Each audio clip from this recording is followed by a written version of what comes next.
공동체를 효과적으로 이끄는 법은 처벌과 보상, 모든 메커니즘이 협력에 도움이 되지 않을 때에도 방법은 있다. 물론 비용도 많이 들고 조심해야 하는 수단이다. 바로 처벌이다. 공정심은 우리를 부자로 만들어주지 않는다. 어쨌든 인지 실력 게임에서는 그랬다. 자, 여기 A와 B 두 실험 대상자가 있다. 실험자가 A에게 10유로를 주고 B와 나눠 가지라고 했다. A가 돈을 어떻게 나눌까를 제안하면은 나 5유로, 너는 5유로. B는 이 제안을 받아들이거나 거절할 수가 있다. 제안을 받아들이면 돈은 A가 제안한 대로 분배되고, 거절하면 10유로 모두 실험자에게 되돌아가고 A와 B는 한 푼도 받지 못한다. 이런 게임을 최후 통첩 게임이라고 부른다. 당신이 B의 입장이라면 상대방이 얼마나 줄 때 그 제안을 받아들일까? B의 입장이었던 대부분의 시험자는 3유로 4천원 이하를 받아들이지 않았다. 하지만 3유로 이하를 제안하는 A도 많지 않았다. 따라서 실험 대상자 중에서 16.2%만이 빈손으로 집에 돌아갔다. 다 받았던 거네. 앞에서 말했듯이 공정성은 우리를 부유하게 만들어주지 않는다. 주는 사람 입장에서도 말이다. 사람은 자신에게 기대하는 행동을 잘 알기 때문에 대부분은 상대에게 그렇게 낮은 금액을 제시하지 않는다. 여기서 처벌이 작용한다. 즉, 둘 다 빈손으로 들어갈 가능성이 사람을 인색하지 않게 만든다. 최후 통첩 게임에서 처벌할 수 있는 위치에 있는 사람, 실험 대상 B는 장기적인 차원에서 사회가 바람직해지도록 자신의 단기 이익을 포기하는 것으로 나타났다. 문제는 왜 꼭 당신이 사회 시스템이 잘 돌아가도록 행동해야 하는가? 라는 점이다. 어차피 상대를 다시 볼 일도 없는데 게다가 당신이 3유로 이하의 제안을 거절한다고 해서 상대가 조금이라도 반성할까? 모를 일이다. 다만 상대 제안을 거절하면 당신은 3유로를 가져가지 못한다. 그러므로 실험에서 B가 3유로 이하의 제안을 거절한다는 것은 언뜻 자기 희생적인 행동이라고 할 수 있다. 상대가 나중에 더 협력적으로 행동하게끔 하기 위해서 자신의 돈을 포기하는 것이기 때문이다. 그러므로 이타주의적인 처벌이라고 부를 수 있다. 문제는 처벌이 정말 교육적으로 가치가 있는 행동인가 하는 것이다. 몇몇 학자들은 우리가 기꺼이 처벌을 택하려면 어떤 기본 조건이 필요한지를 자문했다. 가령 상대가 괴로워하는 것이 중요할까? 그렇다면 상대의 제안을 거절한 당신은 아무것도 받지 못할 뿐 상대는 자기가 제안한 금액을 다 받는다면 어떨까? 즉, 당신은 한 푼도 받지 못하는데 상대는 7유로를 받는다면 말이다. 그러면 자기만 손해보는 꼴이 아닌가?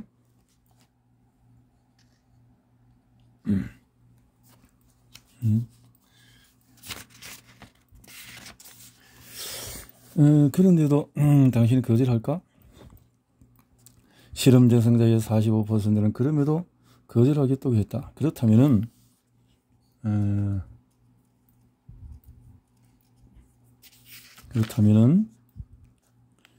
그런 불공정함은 내게는 안 먹혀, 나하고는 하지마 하는 메시지가 처벌을 선정하는 동력이 되는 걸까? 어쨌든 불쾌함을 표현할 다른 방법은 없으니까 말이다. 그렇게 하면 상대방이 부끄러워서 다음에는 좀 더 나은 행동을 할지 모르지 않는가? 따라서 실험 대상자들은 간디의 비폭력 저항을 실행하고 있는 것일까? 다른 뺨도 마저 돌려대면서 바른 뺨도. 연구자들은 과연 그럴까 하고 생각하며 다음 조건을 덧붙였다. 상대방은 당신이 거절했던 것을 알지 못합니다라고. 자, 이제 너무 불합리하다. 마치 당신이 마음에 들지 않는 크리스마스 선물을 받고는 싫은 내색을 하지 못하고 있다가 손님이 다 가고 나서야 다시 자기 머리를 지어 박는 형국이다. 신기한 것은 상대방이 몰라도 제안을 거절하겠다는 결과가 앞에서 비슷하게 많았다는 점이다. 많은 사람은 너무 적다고.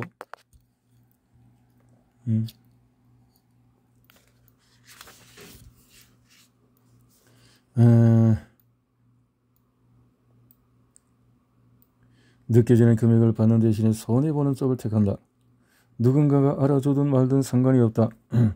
아마도 스스로 명예를 지키는 것이 중요한 듯하다. 역겨운 크리스마스 선물을 이베이 경매로 나눈데 넣느니 자기가 망가뜨리면서 그 기분을 즐기겠다는 것이다. 명심하라. 때로 우리는 타인에게 보여주는 것보다도 거울 속에 자신에게 뜨뜻한 것을 중요하게 여기기도 한다. 객관적으로 봤을 때는 굉장히 불합리한 경우라도 말이다. 이런 문제 앞에서 당신의 뇌 역시 연구자만큼 혼란스럽다.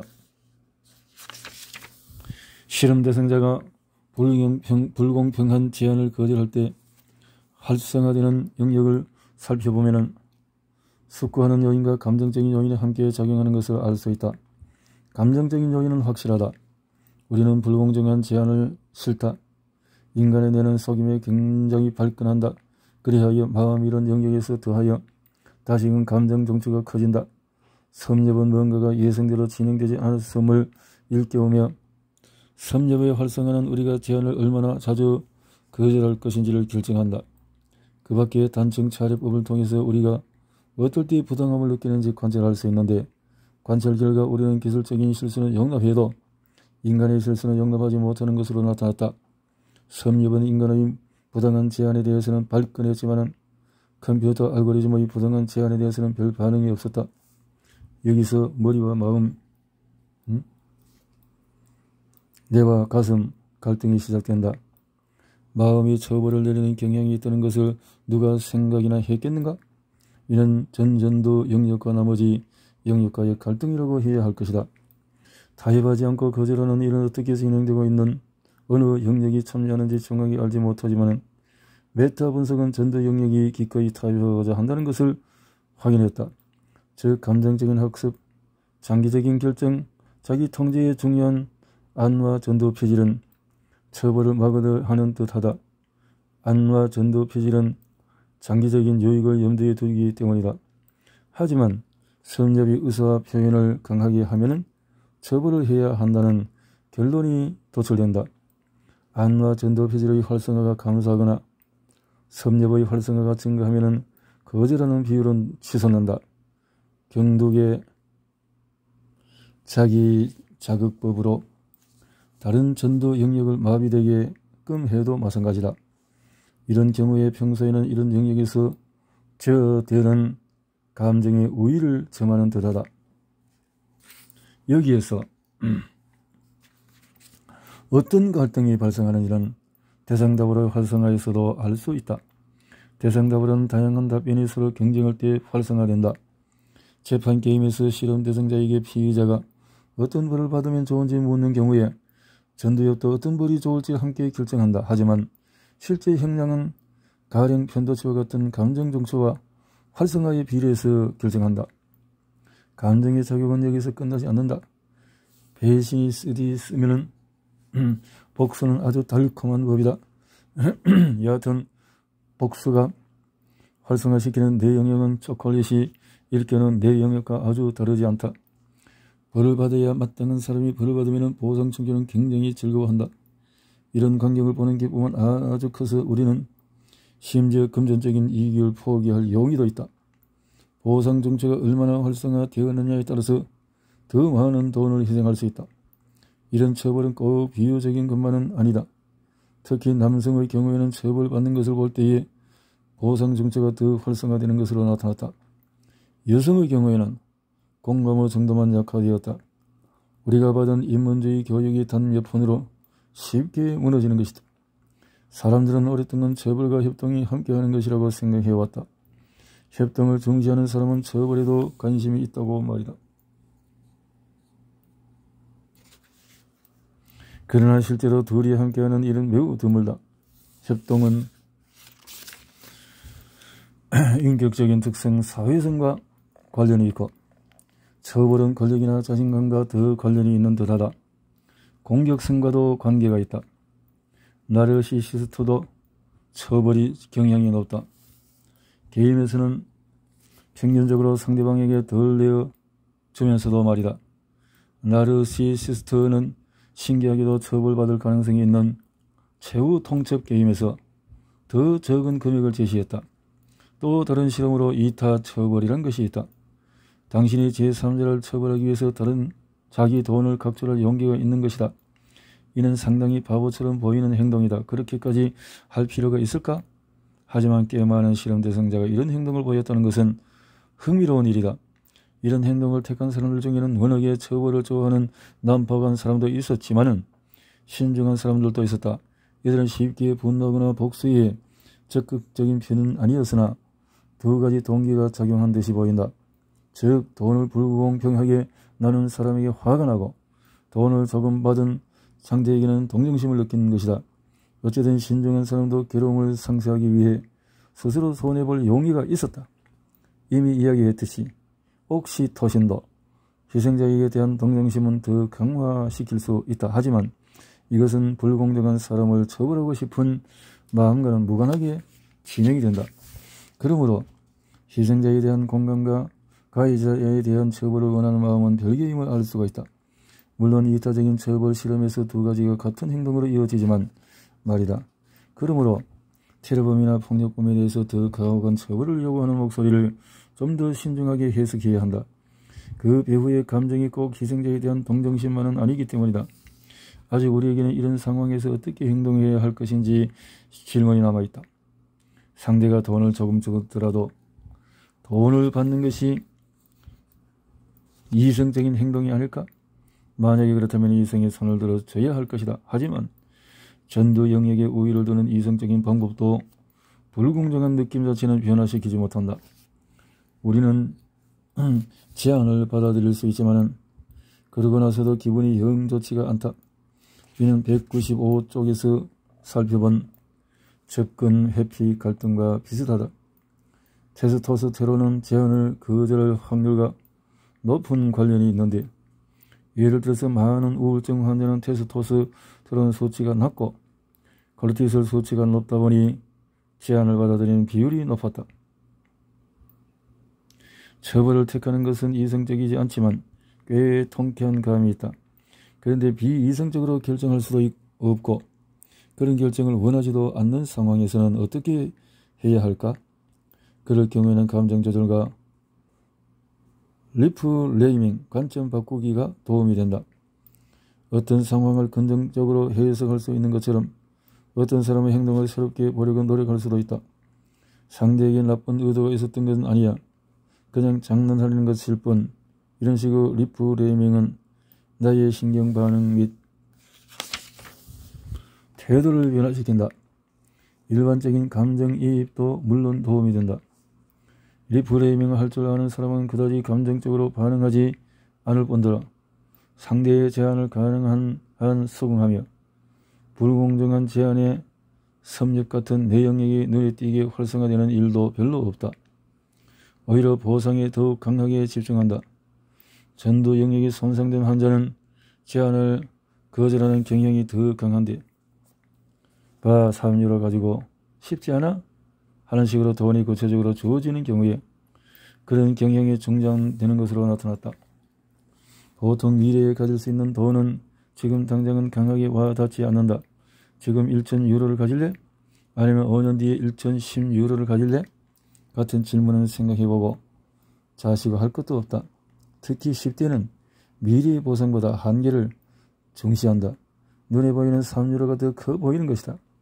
이런 식으로 당신은 당신 머릿속에 일어나는 일에 약간의 영향을 끼칠 수 있다. 하지만 테이블 건너 상대편의 머리에서는 어떤 일이 일어날까?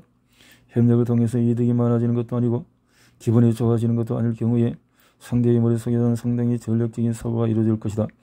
우리가 지금 이런 경우에 놓여 있다고 가정해보자. 우리는 상대에게 송금할 금액과 상대의 기대를 생각해야 한다. 상대가 우리를 처벌할까? 이를 위해서 우리는 상당히 인간적인 인지 능력을 필요로 한다. 그리하여 예상했겠지만 다양한 수준의 마음이론을 활용한다. 우리는 상대방이 어떤 기분이 들까? 또는 이 경우의 사회적인 표준은 무엇일까? 자문할 수가 있다. 최후 통접 게임에서는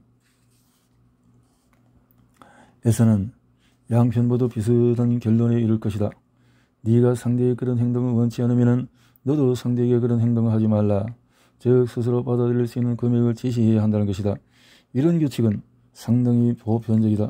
시스템의 일부, 즉 다른 사람의 기분을 생각하는 데 필요한 복내 측 전전도 표질 같은 것이 손상되지 않은 이상 또는 복내 측 전전도 표질의 활성화를 저해하는 테스토스테론의 영향하에 있지 않은 이상에는 말이다. 시스템이 손상되었거나 테스토스테론 수치가 높은 경우에는 상대방이 용인할 수 있는 것보다도 적은 금액을 제시한다. 이런 경우에는 우리는 상당히 줘야 한 협상권이 되는 것이다. 우리가 불공정한 제안을 했을 때 제안의 성사 여부는 상대방이 우리보다 양보심이 훨씬 많으냐 아니냐에 달려있다. 일반적으로 최후 통첩 게임 같은 상황에서는 분배자와 수령자 모두가 친사회적인 태도를 보이기는 쉽지가 않다.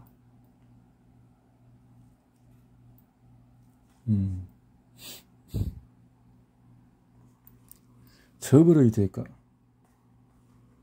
우리가 돈을 나눠주는 쪽일 때 최후 통첩 게임과 독재자 게임에서 우리의 내가 어떻게 돌아가는지 비교하면 상황을 좀 더 잘 이해할 수 있다. 오른쪽 배외측 전전도 표질은 특히 처벌에 대한 두려움을 처리한다. 이를 자극하면서 최후 통첩 게임과 독재자 게임을 비교하자 흥미로운 결과가 나왔다.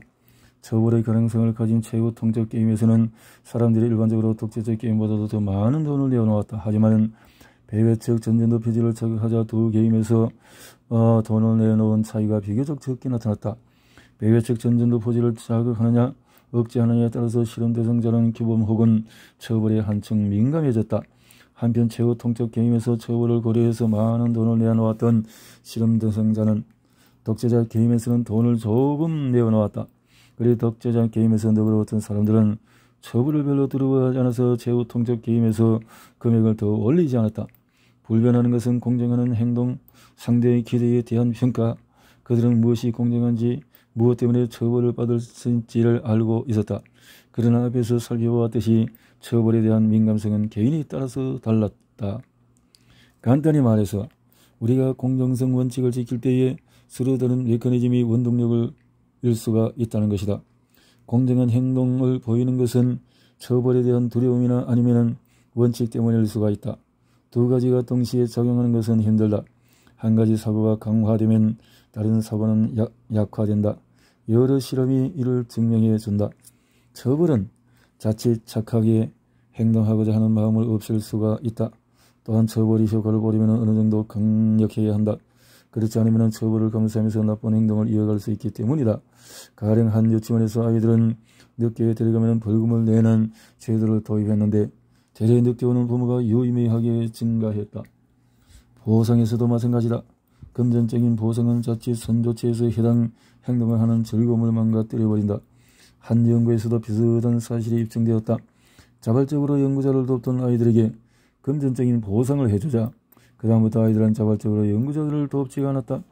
그 전까지만 해도 아이들이 연구자를 돕지 않게 하려면 그들의 주의를 다른 것으로 돌려야 할 만큼 타인을 돕는 걸 굉장히 좋아했는데 말이다.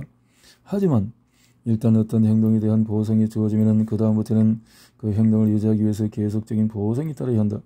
기부를 종영하듯이 감시하는 눈길이 있으면 우리는 기부의 기쁨을 누리지 못하고 감시자가 잠깐 한눈을 팔면 기부할까 했던 돈을 도로 자기 주머니에 넣어버리게 된다. 이것이 문제다. 행동치료, 형법, 교육학 등도 모두 이런 문제에 봉착해 있다. 상벌을 통해서 지속적으로 더 나은 행동에 도달할 수 있을까에 대한 답을 아직 찾지 못한 것이다. 아이를 늦게 데려가면 약간의 벌금을 내도 제도는 자칫 부모에게 데려 더 늦게 와도 괜찮다는 신호가 될 수 있다. 그러면 부모들은 어디에선가 쾌적하게 커피를 마시고 유치원은 금방 소리 지른 아이들로 가득 찰 수가 있다. 이런 제도가 잘 정착된다 해도 아름다운 배려 같은 것은 온데간데 없어진다. 왜냐하면 상대는 당신의 선의 일을 처벌이 두려워서 한 행동으로 느끼기 때문이다. 자발적인 협력만이 우리를 기쁘게 한다. 상대의 협력은 우리가 상대를 벌할 가능성을 갖자마자 그다지 기쁘게 다가오지 않는다.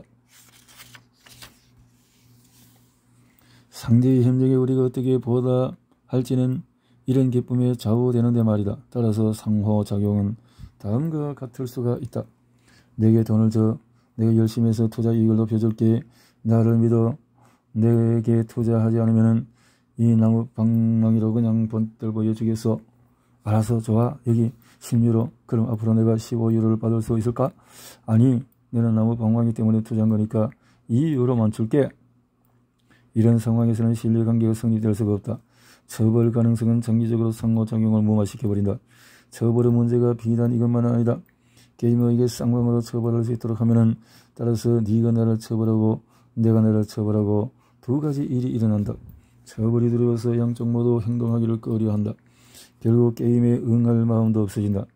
처벌받은 다음에 이어지는 복수와 재복수로 인해서 돈을 모두 내어주게 된다. 결국 양쪽 모두 손해를 본다. 모두가 모두를 처벌할 수 있다면 일은 더 이상 제대로 돌아가지 않는다. 그렇다고 처벌이 무의미하다는 이야기가 아니다. 앞서 말했듯이 처벌은 더욱 관대한 행동을 불러온다. 마치 성탄절이나 보일 법한 너그러움이 발휘된다고 할까? 하지만 상벌제도를 도입할 것이냐 아니냐 하는 결정은 심사숙고해야 한다. 상벌제도를 지속적으로 유지할 수 없거나 다른 해결책이 있는데도 상벌이 갖는 위험을 무릅쓸 것인지 진지하게 생각을 해야 한다. 이산화탄소 가다배출 국가들에 대한 벌칙을 도입해서라도 기후변화를 막고자 한다면 다음은 몇몇 기본 원칙을 염두에 두는 것이 좋다. 상가벌은 동일한 효과를 지니는데 왜 벌을 도입하는 경우가 많은지 자문할 필요가 있다. 벌을 내릴 경우에 벌을 내리는 사람도 비싼 대가를 지불해야 더 효과가 좋다. 가령 국가가 수감자를 먹여 살리기 위해서 재정을 지출해야 한다든지, 성적이 낮은 학생을 공부시키기 위해서 교사가 1시간 늦게 퇴근해야 한다든지, 뭐 이렇게. 자극이 내부로부터 오든 외부로부터 오든 어디에서 오는지 중요하지가 않다. 가령 기후 변화의 예를 든다면 벌을 주고 통제하는 주체는 국가 안에 있을 수도 있고 국가 밖에 있을 수도 있다. 언제나 그렇듯이 장기적인 협력이 도움이 된다. 상호작용이 장기간에 걸쳐서 이루어질수록 시스템은 순항한다. 무의는 효과적인 벌이다. 상대가 협력하지 않으면 당신도 하지 않으면 된다. 간단하다. 아무것도 하지 않는 것은 장기적으로 봤을 때 벌을 주는 것보다 더욱 큰 효과를 보인다. 대부분의 경우 벌칙을 도입할 필요는 없을 것이다. 우리에게는 옳고 그름에 대한 비슷한 표상이 있기 때문이다. 즉 도덕적인 나침반이 있다. 도덕은 협력과 사회 인지를 가능하게 한다. 도덕 외에 신이나 정의 같은 것도 마찬가지다. 하지만 그것 말고 또 있다. 여기서 다시 우리는 내가 무슨 생각을 하는지 질문을 던져보자.